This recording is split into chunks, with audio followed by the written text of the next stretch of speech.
bamwe bamaze kugira ishoramari rya miliyoni 10, impinduka mu mibereho y'impunzi i Mahama. Kanyeshuri Rwogabicu Patrick ni impunzi ituye mu nkambi ya Mahama, yaturutse muri Repubulika Iharanira Demokarasi ya Kongo mu 1996. Ni umwe mu mpunzi zatahutse mu 2000, ariko umutekano ukomeza kuba iyanga, biba ngombwa yuko agaruka mu Rwanda muri 2012. Yageze mu nkambi ahita atangira imishinga y'ishoramari mu rwego rwo gushaka amaramuko. Yabwiye igihe ati, aha si iwacu. Kimwe mu byanteye imbaraga zo gutangira gukora ni uko nasanze u Rwanda ruha n'umunyamahanga amahirwe yo gukora. Nari mfite 100,000 ntangira gutanga serivisi za mobile money. Kanyeshuri yavuze ko ari umwe mu bitabiriye umushinga washyiriweho gufasha kwigira impunzi n'Abanyarwanda baturiye inkambi z'impunzi. Ni umushinga utangirwa amahugurwa ajyanye n'uburyo bwo gucunga imishinga ibyara inyungu. Nyuma ya buri mushinga ugahabwa inkunga y'ibihumbi 800 by'amafaranga y'u Rwanda atishyurwa no gushora mu bikorwa binyuranye. Ati, nabonetse mu banyamahirwe bagomba guhabwa iyo nkunga mu 2023. Ayo mafaranga 800,000 narayafashe nyongeraho ayo nari mfite aba 1,000,000.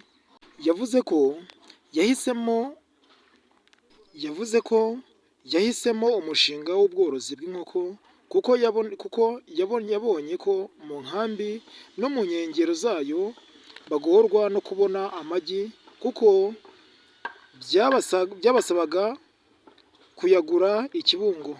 Iki nicyo kiraro Kanyeshuri yororeramo inkoko zirenga 1000. Ndabasuhuje mudukurikirana aho muherereye hose mu gihugu cy'u Rwanda, ndetse namwe ba diaspora mwumva ururimi rw'Ikinyarwanda aho muherereye mu bihugu bigiye bitandukanye bya Afurika no ku migabane igiye itandukanye,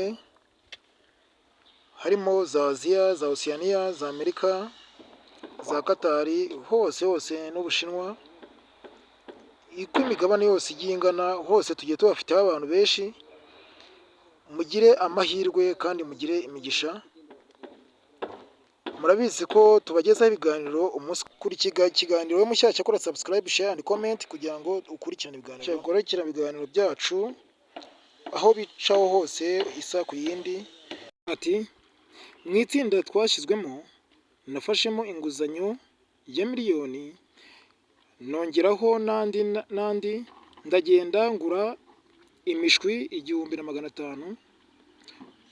Ubu zimaze amezi 5 nzitaho, kandi zigiye kumara ukwezi zaratangiye gutera. Ubu izi nkoko zitera ku rugero rwa 80%. Ni ukuvuga ko mu nkoko 1000 zitera amagi haboneka umusaruro wangana na 820 buri munsi. Rimwe rigurishwa 145 y'amafaranga y'u Rwanda, kandi yose abonerwa isoko. Aho Kanyeshuri akorera ubu bworozi aba afite abakozi 5 bahoraho, harimo 3 b'impunzi na 2 b'Abanyarwanda bahoraho. Ati, zikigera hano zatangiye kumpereza umusaruro nk'ifumbire kusanya mu byumweru 2. Mfite isoko, baraza bagapakira bakanyishura.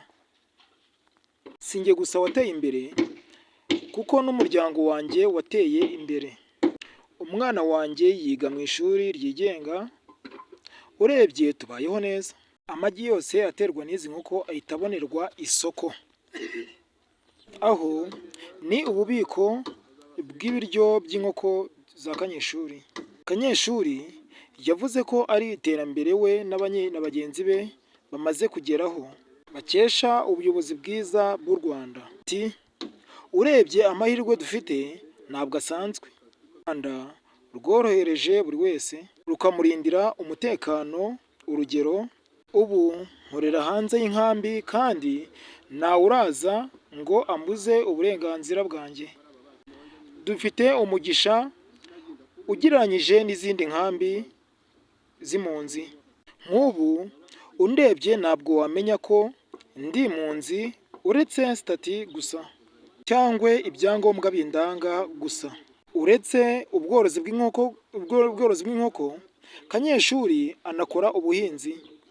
Avuga ko ibikorwa bye byose bihagaze agaciro gasaga miliyoni 10 z'amafaranga y'u Rwanda. Ati ararenga kuko inkoko imwe ihagaze agaciro karenga ibihumbi 10 by'amafaranga y'u Rwanda. Urumva muri rusange arenga izo miliyoni 10 z'amafaranga y'u Rwanda. Kanyeshuri Rwogabicu Patrick avuga ko ubu ishoramari rye rihagaze arenga miliyoni 10 z'amafaranga y'u Rwanda. Uyu mushinga ugamije gufasha impunzi n'Abanyarwanda baturiye inkambi watangiye 2022. Iyi miryango imaze guhabwa inkunga y'uyu mushinga ni 1613, aho muri iyo miryango y'impunzi yahawe inkunga ari 1129, ingana na 70% by'abahawe inkunga bose. Mu gihe Abanyarwanda baturiye inkambi bahawe inkunga ari imiryango 484, bangana na 30% by'abahawe inkunga. Ni umushinga ufite ingengo y'imari ya miliyoni 2,400 z'amadolari y'Amerika yagombaga gukoreshwa mu gihe cy'imyaka 3. Abatewe inkunga bafite imishinga y'ingeri zitandukanye irimo iy'ubuhinzi n'ubworozi, ubucuruzi n'iyindi. Aba kandi banahuzwa n'ibigo by'imari. Habimana Innocent ni umwe mu baturiye inkambi bahawe inkunga binyuze muri uyu mushinga. Ubu akora ubucuruzi bujyanye n'inyongeramusaruro z'ibihingwa. Yabwiye Igihe ko nahisemo gukora ubucuruzi kuko nari mfitemo ubumenyi buhagije, mbikunda, mbona bishobora kuba byamfasha. Hashize imyaka 2 Habimana atangiye gukora ubucuruzi yashoyemo ibihumbi 700 by'amafaranga y'u Rwanda. Ati ubucuruzi bw'inyongeramusaruro nongeyemo n'imiti y'ibihingwa ubu bukaba buhagaze miliyoni 3 zanjye. Bumaze kungeza kure kuko ubu abana banjye 2 biga neza ku ishuri ryigenga. Mfite abakozi 4 dukorana iyo igihembwe cy'ihinga gitangiye kandi nabo nkabahemba. Uyu mushinga uzakomeza kugeza mu Kuboza 2024, ariko hari icyiciro cy'impunzi zaturutse muri Sudani. Icyo kizafashwa kugeza mu mpera za 2025. Watewe inkunga na Denmark, ukaba ushyirwa mu bikorwa n'ishami ry'u Rwanda ry'umuryango w'abibumbye ryita ku mpunzi UNHCR, ufasha na Caritas Rwanda. Ukorera i Mahama mu karere ka Kirehe na Kiziba mu karere ka Karongi. Buri byumweru 2 Kanyeshuri agurisha ifumbire yavuye mu mwanda w'inkoko. urumva ko inkoko ni ikintu cyiza cyane, yaba buri kintu cyose ni amafaranga, yaba amabyi yayo na ifumbire kandi iragurwa cyane, yaba amagi araribwa kandi akavamo andi maproduwi agiye atandukanye, yaba ubwayo inkoko iragurwa nayo ni inyama, urumva ko buri kimwe cyose nta na kimwe cyo kujugunywa ku nkoko gihari. Hafi y'aho Kanyeshuri Rwogabicu Patrick yororera, anahakorera ubuhinzi.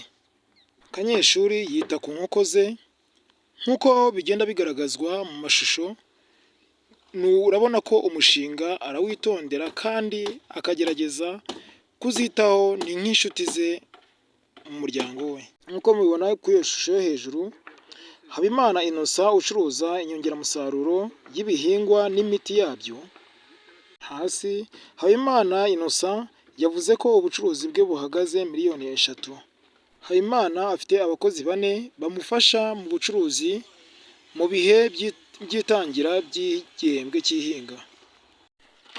Nk'uko bigenda bigaragara mu mashusho yacu, urabona ko buri wese namushishikariza gukora uyu mushinga kugira ngo abashe kuba yakiteza imbere umunsi ku munsi.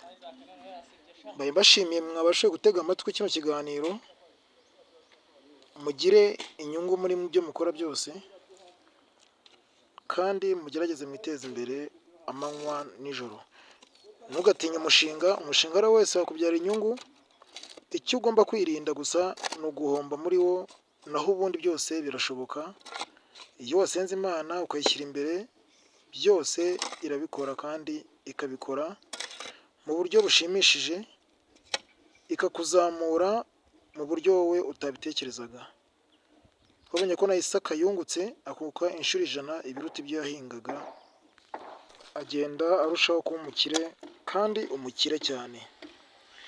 Imana ibahe umugisha rero, n'undi n'umunsi w'icyumweru, ku buryo kuwa mbere muzatangira mwikorera mupa business. Ciao ciao. Ibiganiro byacu ni akagaruka umunsi ku munsi, isaha ku yindi. Ciao. Alayu Construction Limited ni company tuzaniye ibintu by'ubwenge, bubaka amazu meza cyane, yaba amazu y'amakadasteri, yaba ama etage ku giciro cyiza cyane utasanga ahandi, kandi nanone bagufitiye ibibanza byiza cyane biherereye hano mu Murehe. Bagane kwizo nimero ureba hejuru.